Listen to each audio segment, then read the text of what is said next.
राधे राधे, जय श्री कृष्णा। कहानी संग्रह के सभी दर्शकों को शरद पूर्णिमा की ढेर सारी शुभकामनाएं। सर्दी के आगमन का शुभारंभ इसी पूर्णिमा से शुरू होता है। शरद पूर्णिमा के दिन चांद अपनी किरणों के द्वारा पृथ्वी लोक पर अमृतमयी वर्षा कर सभी मनुष्यों, पशु पक्षियों, वनस्पतियों पर अमृत की वर्षा कर मनुष्यों को निरोगी काया व वृक्षों और वनस्पतियों को औषधि युक्त गुण भर देता है। इसी पूर्णिमा को भगवान श्री कृष्ण ने गोपियों के साथ महारास का आयोजन कर सभी का मनोरथ पूर्ण किया था। इस पूर्णिमा को महालक्ष्मी के पूजन का विशेष महत्व है।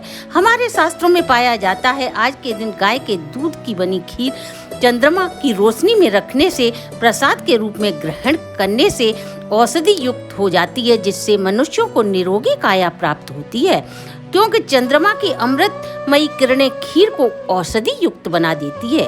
तो आइए अब शरद पूर्णिमा से संबंधित ऐसी 3 पौराणिक कथाएं सुनते हैं जिनका हमारे शास्त्रों में वर्णन मिलता है। कथा सुनने से पूर्व यदि आप हमारे चैनल पर नए हैं तो सब्सक्राइब करें, वीडियो को शेयर एंड लाइक अवश्य करें। संपूर्ण जानकारी के लिए वीडियो को अंत तक जरूर देखें। आइए सर्वप्रथम माता लक्ष्मी के पृथ्वी लोक आगमन की कथा सुनते हैं। एक बार श्री हरि विष्णु मृत्यु लोक पर भ्रमण की इच्छा से पृथ्वी लोक पर प्रस्थान करने लगे। तभी माता लक्ष्मी ने उनसे पूछा, हे प्रभु, कहाँ जाने की तैयारी है?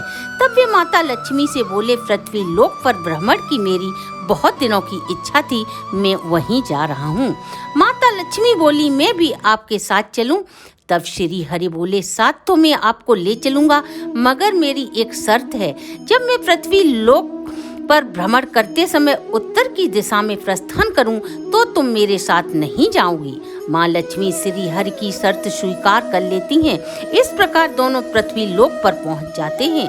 रात को वर्षा होने के कारण पानी की बूंदें पेड़ पौधों पर सूर्य उदय के समय ऐसी प्रतीत हो रही थी जैसे मोतियों का श्रृंगार प्रकृति ने किया हो। प्रकृति का ऐसा सौंदर्य देख माँ लक्ष्मी भाव विभोर हो गईं और उन्हें पता ही न चला कि वे कब उत्तर दिशा की ओर चली गईं।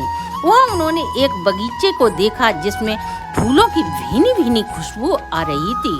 माँ लक्ष्मी बाग में से जाकर फूल तोड़ लेती हैं, उन्हें तोड़कर वापस लौट आती हैं। श्री हरि ने जब ये देखा तो उनकी आंखें सजल थीं, अर्थात उनके नेत्रों में आंसू थे। वे माता लक्ष्मी से बोले, तुमने बिना माली की अनुमति के उसके बाग से फूलों को तोड़ा है, अतः इस अपराध के कारण तुम्हें 3 वर्षों तक माली के यहाँ उसकी सेवा करनी होगी। माता लक्ष्मी चुपचाप सिर झुकाकर श्री हरि की आज्ञा का पालन करते हुए एक लड़की का रूप धारण कर उस माली की झोंपड़ी में पहुंच जाती हैं। उस माली का नाम माधव था। उसके 2 पुत्र और 3 पुत्रियां थीं। वह माली के घर जाकर बोली, मैं बहुत गरीब हूँ, मेरा संसार में कोई अपना नहीं है, मैं कई दिनों की भूखी और प्यासी हूँ। मैं आपके यहाँ सभी काम कर लूंगी, बस मुझे आपके घर के एक कोने में जगह मिल जाए। माधव माता लक्ष्मी को अपने घर नौकरी पर रख लेता है। माता लक्ष्मी को माधव के घर आए 1 दिन ही बीता था।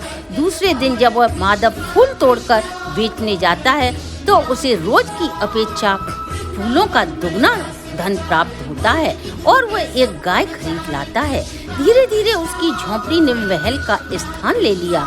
वह नित्य यही सोचता कि यह सब वैभव मुझे इस कन्या के आने पर प्राप्त हुआ है। एक दिन माधव अपने घर शाम को वापस लौट रहा था, तभी उसने अपने घर के दरवाजे के पास एक औरत को आभूषणों से सुशोभित देखा। जब उसने गौर से देखा तो वह बोला, तू तो मेरी चौथी बेटी है। अपने सभी परिवार वालों को उसने बाहर बुलाया।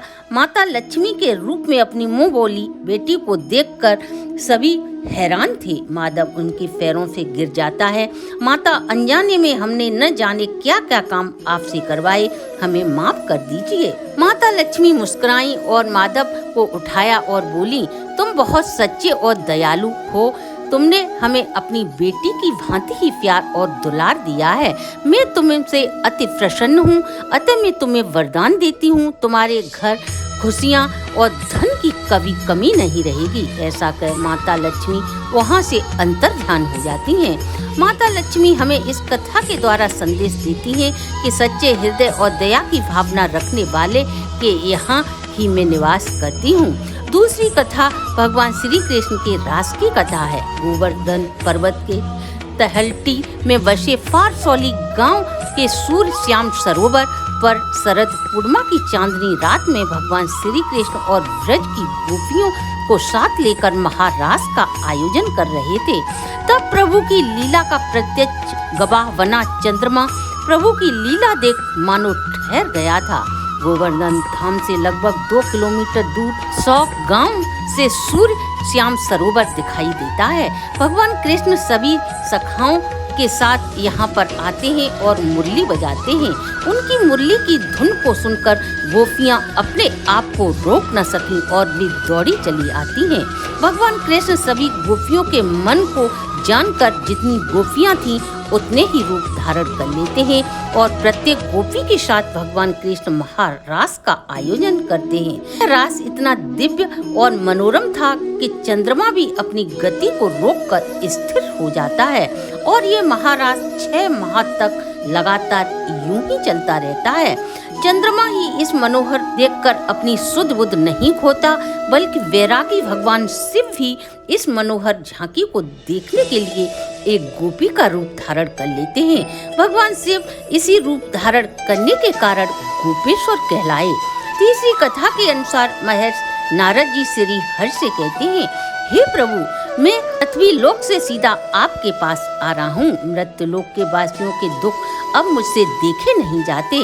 उन्हें इन दुखों से कैसे मुक्ति मिले, ऐसा कोई सरल उपाय बतलाएं। नारद जी की बात को सुनकर श्री हरि बोले, पूर्णिमाओं में श्रेष्ठ शरद पूर्णिमा का व्रत जो भी पृथ्वीवासी भक्ति भाव से करेगा तो वह अपनी सभी परेशानियों से मुक्त हो धन धान्य से संपन्न हो सकता है। इस व्रत का महात्म्य सुनो। मथुरा नगरी में सुभद्रा नाम की एक ब्राह्मणी थी। वह हर वर्ष शरद पूर्णिमा का व्रत रख कथा को श्रवण करती थी। उसकी भक्ति भाव से प्रसन्न होकर श्री हरि ने उन्हें इच्छित वर प्रदान किया और कहा, पूर्णिमा व्रत का महात्म्य यदि प्रत्येक पृथ्वीवासी के दुख दरिद्रों को दूर करने के लिए उन्हें बताएं। भगवान की आज्ञा सर्वोपरि है, अतः वह एक वैश्य को इसका विधि विधान बताती है। वैश्य अपनी पत्नी को विधि पूर्वक शरद पूर्णिमा का व्रत कहने के लिए कहता है। व्रत के प्रभाव से साहूकारनी को 2 कन्या रत्न की प्राप्ति होती है। बड़ी बेटी का नाम उसने सावित्री और छोटी बेटी का नाम उसने चंद्रमुखी रखा। दोनों जब विवाह योग्य हुई तो साहूकार ने उन दोनों का विवाह संपन्न घरों में कर दिया। ससुराल जाकर बड़ी बेटी ने विधि पूर्वक शरद पूर्णिमा का व्रत रखा। वही छोटी बेटी पूर्णिमा का व्रत अधूरा ही रखती थी। व्रत के प्रभाव से सावित्री को कई पुत्र रत्नों की प्राप्ति होती है। वहीं छोटी बहन व्रत पूर्ण करने के कारण उसे मरी हुई संतान प्राप्त होती है। वह अपनी संतान को एक पीढ़े पर रख कर ढक देती है। तभी उसके घर उसकी बड़ी बहन आ जाती है और वह बहन के मरे हुए बच्चे को गोद में लेकर जैसे ही उसके माथे पर हाथ फेरती है, बच्चा पुनः जीवित हो जाता है। यह देख चंद्रमुखी की खुशी का ठिकाना न रहा। सावित्री चंद्रमुखी को पूर्णिमा व्रत करने की सलाह देकर अपने घर लौट आती है। तभी से समस्त नगर में व्रत का आयोजन किया जाने लगा। दर्शकों, ये थी हमारी पूर्णिमा व्रत की संपूर्ण कहानी। अगर आपको हमारी प्रस्तुति अच्छी लगी हो तो आप हमारे चैनल को लाइक, सब्सक्राइब और शेयर करें।